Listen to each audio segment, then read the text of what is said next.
बिस्मिल्लाहिर्रहमानिर्रहीम।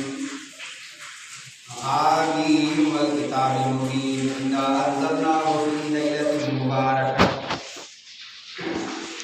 वक़ाल नबी सल्लल्लाहु अलैहि वसल्लम अद्दीनु नसीहा सल्लल्लाहु अलैहि वसल्लम नबी करीम व अला ज़ालिका मिन शाहिदीन व शाकिरीन अल्हम्दुलिल्लाहि रब्बिल आलमीन। सब शरीफ अल्लाहुम्मा सल्लि अला मुहम्मद बिअदद मन सल्ला व सल्लि अला बिअदद मन क़दर व कामा सल्लि कज़ालिका अला जमील अंबिया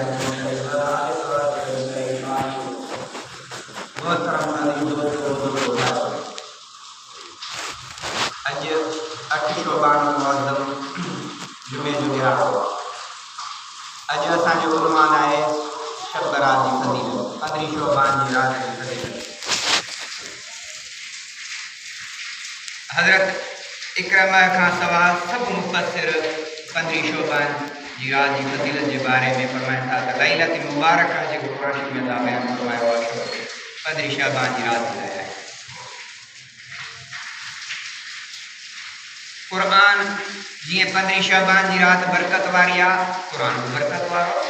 अल्लाह से फरमायो ज़िक्र मुबारक अंज़लनाहु, बरकत वारो ज़िक्र असां नाज़िल कयो। क़ुरान जे रब से बरकत वारो फरमायो।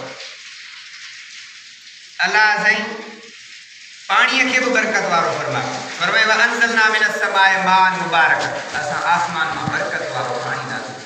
पाणी बि रब बरकत वारो, इंसान जे बका जो ज़रियो पाणी आहे।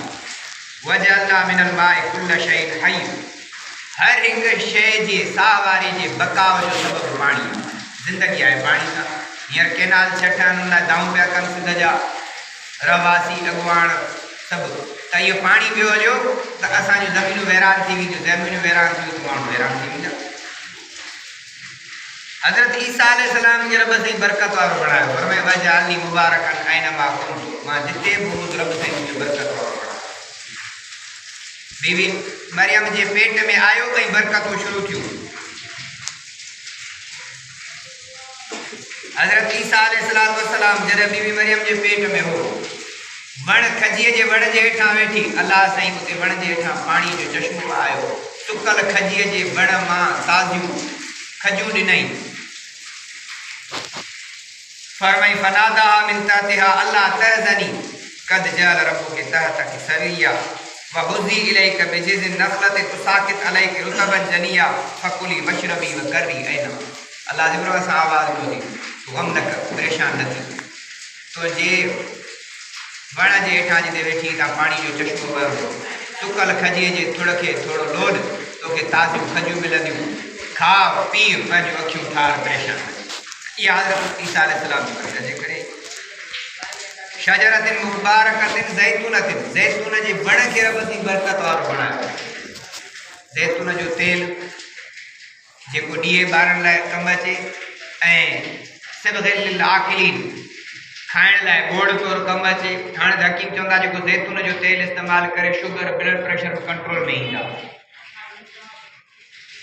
अल्लाह तबारक व तआला इन 15 शअबान जी रात खे फज़ीलत वारो बयानु कयो, जीअं हिन आयत सूरत दुखान जी में मूं तव्हांखे पढ़ी ॿुधायो। अल्लाह साईं मक्का मुकर्रमा खे बि बरकत वारो बणायो। फरमाई इन्न अव्वल बैतिन वुज़िअ लिन्नासि लल्लज़ी बिबक्कत मुबारक, जिते पहिरियों इबादत जो घर ठाहियो वियो मक्के में, उहो बरकत वारो। काबतुल्लाह मक्का मुकर्रमा में आहे, मस्जिद हराम मक्के मुकर्रमा में आहे। अल्लाह से मक्के के बरकत वारो बणायो, बलद अमीन बणायो। हुजूर सल्लल्लाहु अलैहि वसल्लम हज़रत आयशा रज़ी अल्लाह अन्हा फरमाए थी, रसूलुल्लाह सल्लल्लाहु अलैहि वसल्लम फरमायो इन्नल्लाह यंज़िलु लैलम कन निस्फ़ मिन शअबान इला समाए दुनिया। मिशका शरीफ जी हदीस आहे, अल्लाह साईं 15 शअबान जी रात में दुनिया जे आसमान ते रब साईं लहंदो आहे। हो फरमाई फयगफिरु लि अक्सर मिन अदद शहर गनम कल्ब, कल्ब कबीले जे बकरियुनि जे वारनि खां वधीक माण्हुनि खे रब साईं बख़्शिश कंदो आहे।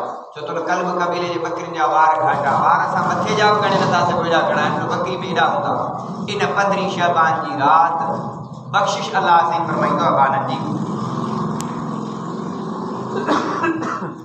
हिकु ॿी हदीस में आहे त हुजूर सल्लल्लाहु अलैहि वसल्लम हजरत अम्मा आयशा सिद्दीका रज़ियल्लाहु अन्हा के फरमायो हल तदरीन मा फी हाज़िल लैलति यानी लैलतन निस्फ़ मिन शाबान तो खबर आ 15 शाबान की रात केड़ो मामलो थींदो। हजरत अम्मा आयशा फरमाई कालत माफी आया रसूलुल्लाह साथी तो आपके खबर को हमें बुधाई अल्लाह अल्लाह जो रसूल वदी जाने दो। हुजूर सल्लल्लाहु अलैहि वसल्लम फरमायो फीहा अन युक्तब कुल्लु मौलूदिन बनी आदम फी हाज़ि सन्नत हिन साल में 15 शाबान की रात जेके भी बचड़ा जमदा उन सजे साल जे जमदड़ बारन जा नाला लिखिया तो भाई हेतरा जमदा हिन नालन सां फरमाई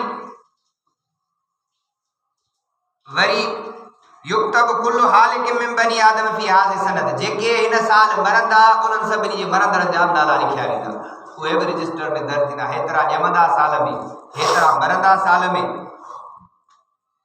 फरमाई उनमें फीहा तुरफउल आमालुहुम जंहिंजा चङा कम हूंदा उहे बि रब वटि मथे खया वेंदा इबादत कई ज़िक्र अज़कार कई उहे 15 शाबान जी रात चङा आमाल खया वेंदा। फीहा तुनज़ल अर्ज़ाकुम हर कंहिं जे रिज़्क रोज़ीअ जा सबब केतिरी मिलंदी कहिड़े अंदाज़ सां मिलंदी उहा बि साल जी रिज़्क रोज़ी बिन 15 शाबान जी रात लिखी वेंदी। ऐं फरमाई त ॿी हदीस में हुजूर सल्लल्लाहु अलैहि वसल्लम फरमायो इन्नल्लाह ला यत्तलिउ फी लैलतिन निस्फ़ मिन शाबान शाबान जी 15 रात रब जी रहमत जी तजल्ली थींदी आहे पोइ अल्लाह तबारक व तआला सभिनी खे बख़्शींदो आहे फयग़फिरु कुल्ल मख़लूक़ पंहिंजी समूरी मख़लूक़ खे बख़्शींदो आहे सवाइ ॿिनि माण्हुनि जी शख़्स जी बख़्शिश न थींदी आहे इला मुशरिकिन और मुशाहिरिन जेको रब सां भाङी भाईवार करे शरीक करे रब सां उनखे बि रब न बख़्शींदो पुतन के शरीक करे माण्हू के शरीक करे पुट धीअ ॾियण में शरीक करे ॿिए खे रिज़्क रोज़ी में शरीक करे ॾे फलाणो ॾींदो पर भाई उनजी बख़्शिश न थींदी। ॿियो साड़ेलो जी न थींदी जेको साड़ वारो हुजे असद में हिकिड़ी आहे साड़ ॿियो आहे रीस इन ॿिन्ही में फ़र्क़ु आहे। साड़ खे अरबी में असद चइबो आहे रीस खे अरबी में गिब्तो चइबो आहे। साड़ जो मतिलबु आहे त फलाणे वटि गाॾी न हुजे मूं वटि चाहे हुजे चाहे उहो सुठे घर में न रहे ऐं भली छपर ते रहा पर इन खां घर खजे इहो साड़ इस्लाम में मना इहो हराम। रश कई रीस चाहे जेके अरबी में गिफ्तो चइबो आहे इहो चाहे इहो कीअं अलाह असां इनखे बि भली ॾिए अञा वधीक ॾिए मूंखे बि सुठी ॾियो माना महिनत करे अॻे जे ज़वाल नेमत जी कोशिशि न करे हुनखे भली हुजे अलाह मूंखे बि ॾिए वरी उनखां भली ॾिए उनखां वधीक जी तमन्ना करे सघिजे थी रश कई रीस करे सघिजे थी महिनत कजे बाक़ी अॻे जे उन घर ते गाॾीअ ते शोहरत ते साड़ न कबो हुन कीअं शोहरत कमाई हुन खुशअख़लाक़ी कई महिनत कई तॾहिं थियो ईअं त कोन थींदो हुन जे महिनत कई तॾहिं सुठी गाॾी ते चढ़े पियो सुठे घर में रहे पियो हुन जी हर को इज़त करे थो हुन जे किरदार जे करे तूं हुन खां अञा वधीक किरदार भलो कर पोइ रश कई रीस करे सघिजे थी भई साड़ रसूलुल्लाह सल्लल्लाहु अलैहि वसल्लम फरमायो इन्नल हसद याकुलुल हसनात कमा याकुलु नारुल हतब साड़ नेकिन खे ईअं खाई वेंदो आहे जीअं सुकल काठियुनि खे बाह ख़तमु करे छॾे तंहिं करे साड़ खां साड़ोले माण्हू जी 15 शाबान जी रात तंहिं करे साड़ खां माण्हू बचे हसद ऐं साड़ जंहिंखे अरबी में हसद चइबो इन साड़ खां माण्हू बचे साड़ोले माण्हूअ जी बख़्शिश इन भलाई रात न थींदी।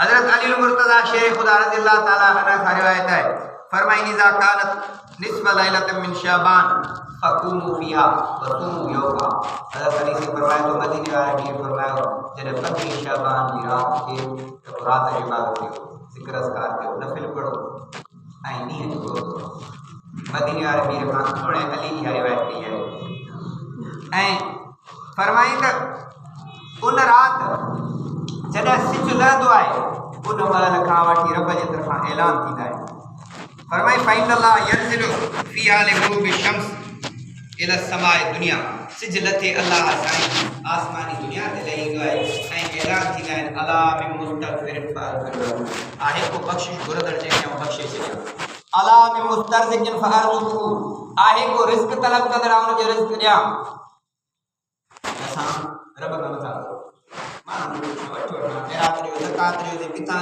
पिन जी का मानी मिले जीअं किरोना में थियो पिए ॿोॾ में थियो पिए सुठा भला माण्हू पंहिंजूं मायूं स्कूल घुराए वेठा मिलंदा पैसा अरे पैसे जे करे न्याणियूं उते रखे वेठो आहीं, का बेपर्दगी थिए पई। ऐं हिकिड़े दफ़े कंडियारो हिकिड़ी जाइ ते दर्स ॾिनो, मूंखे चई मौली साहब तुंहिंजो दर्स बि ॿुधो ई हिन ॾिस न असां हाणे अमराज इन 50,000 जी आयत पैसनि जी लालच में उते कंडियारो स्कूल में माई घुराए वेठो आहे, न्याणियूं बि नौजवान रहाए वेठो आहे, नुंहुं बि रहाए वेठो आहे, पाण हिते घर जी संभाल पियो करे, ॿुधी नथो मरे। अरे बाबा कहिड़ी ज़रूरत आहे, अलाह ॾींदो, इहे छा ॾींदा? इहे पाण बुखिया आहिनि, इहे असांखे किथां ॾींदा? ऐं पोइ उनजूं ख़राब बतूं अलाए छा छा आहिनि, अमान वला फीस, न वक़्तु इजाज़त ॾिए थो, न अख़लाक इजाज़त ॾिए थो जो इहे ॻाल्हियूं कजनि। अलाह ॾींदो, माण्हू वेठा छा आहे? अलाह चए थो मूंखां रोज़ी घुराऊं ॾियां, उॾे वञूं ई नथा। फरमाई अला मुब्तलन फीह, आहे को मुसीबत में फाथल, मां उनजा मसइला हल कया। रब वटि घुरण लाइ तयारु आहियूं, बचनि जूं परेशानियूं, रिज़्क़ जूं परेशानियूं, मसाइल रब जे आलो, माण्हुनि वटि रोई मिंतू थो करी मूंखे माफ़ कर, कर्ज़ में मोहलत ॾे, इहो अची रब जे दर ते वॾे असुर पूरी दुनिया सुती पए जो उते जा आलो रोई त ॾिस त तुंहिंजा मसइला हल थियनि था नथा थियनि। जितां मसइला हल थियणा आहिनि उते वञे ई नथो, जितां ऐलान पियो थिए अच तो कयां वञा उते वञे ई नथो, जेके ॾींदा ई कोन, धिका ॾींदा, बेइज़तियूं कंदा, ओॾे बार बार पियो वञे। तंहिंजे करे दोस्तो, इन राति जेका असां वटि फटाका वॼाइण, 1000 रुपए जो नुक़सान, फज़ूल ख़र्च, अजायो ख़र्च आहे। अॻे असां पुराणे दौर में साइकिलुनि ते छोकिरा रुलंदा, हाणे साइकिलुनि जो दरवाज़ ई घटि थी वियो। 1000 रुपए जा फटाका इहो अजायो ख़र्च आहे, इनजो को बि फ़ाइदो कोन्हे। ऐं अलाह जे क़ुर में फरमायो ला तुबज़िर, अजायो ख़र्च न कर, इन्नल मुबज़्ज़िरीन कानू इख़्वान शयातीन, अजायो ख़र्च कंदड़ शैतान जा भाइर आहिनि। सलात तस्बीह पढ़जे, पर जमात सां अकेली पढ़जे, जमात सां मकरूह आहे। हाणे हिकिड़ो मौली साहब मूंखे चए पिया आहे त मकरूह, पर छा कयूं, जे नथा पढ़ायूं त वरी जेको मस्जिद जा मुतवली चङा मिट इसको निकालो कोन बि को, हाणे या मस्जिद में छॾे वञो त असां वेंदासीं काॾे, असां मज़दूरी कान थींदी। अलाह उनखे सम्झजे, उनखे छा कजे। जमात सां सलात तस्बीह कान्हे का, पर पोइ हाणे स्टैंडर्डाइज़ थी आहे, हर कंहिंखे पंहिंजो दीन आहे, जीअं वणेसि तीअं पियो करे। सलातुल ख़ैर, पीरान पीर सैयद अब्दुल क़ादिर जीलानी रहमतुल्लाह अलैह फरमाया, पंहिंजे किताब में लिखियो अथई, हदीस नकल कई अथई, हुज़ूर सल्लल्लाहु अलैहि वसल्लम फरमाया इन रात सलातुल ख़ैर, सलातुल ख़ैर कीअं आहे त 100 रकातूं नफ़िल पढ़े, 100 रकातूं नफ़िल पढ़े, हर रकात में अलहम्द सां गॾु 10 दफ़ा कुल अल्लाह पढ़े, सूरत इख़लास। 100 रकातुनि सां 1000 दफ़ा कुल अल्लाह थींदो। हाणे जॾहिं इहो माण्हू 1000 दफ़ा इहो कुल अल्लाह थींदो, 100 रकातूं पढ़े, इनखे सलातुल ख़ैर चइबो आहे। इहो जॾहिं शख़्स पढ़े थो, अल्लाह साईं इनखे 70 दफ़ा निहारे थो। हर दफ़े रब जे निहारण सां उन जूं 70 हाजतूं ऐं ज़रूरतूं पूरियूं थियनि थियूं। घटि में घटि जेका ज़रूरत आहे अल्लाह साईं जी बख़्शिश फरमाए थो। भलाई राति मां सम्झां थो कलाक ॾेढ बस लॻंदो, इहा हिकिड़ी फज़र नमाज़ पढ़ी, सुन्नतूं पढ़ी, सलातुल ख़ैर पढ़े, पोइ 2 रकातूं करे पढ़े नफ़िल, या 4 करे पढ़े, नमाज़ पूरी थी वञे 100 रकातूं, पोइ रब खां घुरे, रब साईं मुंहिंजे रिज़्क़ रोज़ी जा मसइला बि तोखे हल करणा आहिनि, मुंहिंजे बचड़नि जा मसइला बि तोखे हल करणा आहिनि, ॿियो काॾे वञां। ऐं जेको रब ते यकीन रखे थो उनजा मसइला सभु हल थियंदा। दुनिया वारनि वटां धिका, ॾोरापा, मेणा, ताना मिलंदा, रब जे तरफ़ां कुझु बि कोन मिलंदो। इन भलाई राति इबादत कजे, अजाए रुलण खां ऐं बचड़नि ते बि कंट्रोल कजे, फटाकनि वटाकनि सां कंहिं बि शइ खां परे रखिजे। हिकु त महांगाई आहे, घणो क़दुरु माण्हू धन छॾे विया आहिनि, खाइण लाइ अटे लाइ पैसा कोन, फटाका वठंदा वॾनि माण्हुनि जा ॿार, पर इहे बि को शैतान जा ॿाहिरि थींदा क़ुर जे थ्रू सां। फुज़ूल ख़र्ची कंदड़, शादी रस्म रिवाज में अजायो इहे फटाका हलाईंदड़ ॿियनि जाइनि ते, हाणे इहो अलाह जे क़ुर में जेको शैतान जा ॿाहिरि, तव्हांजी मर्ज़ी आहे रहमान जा ॿाहिरि थियनि या शैतान जा ॿाहिरि थियनि। दुआ अल्लाह तबारक व तआला जेको चयो उन ते अमल जी तौफ़ीक़ अता फरमाए।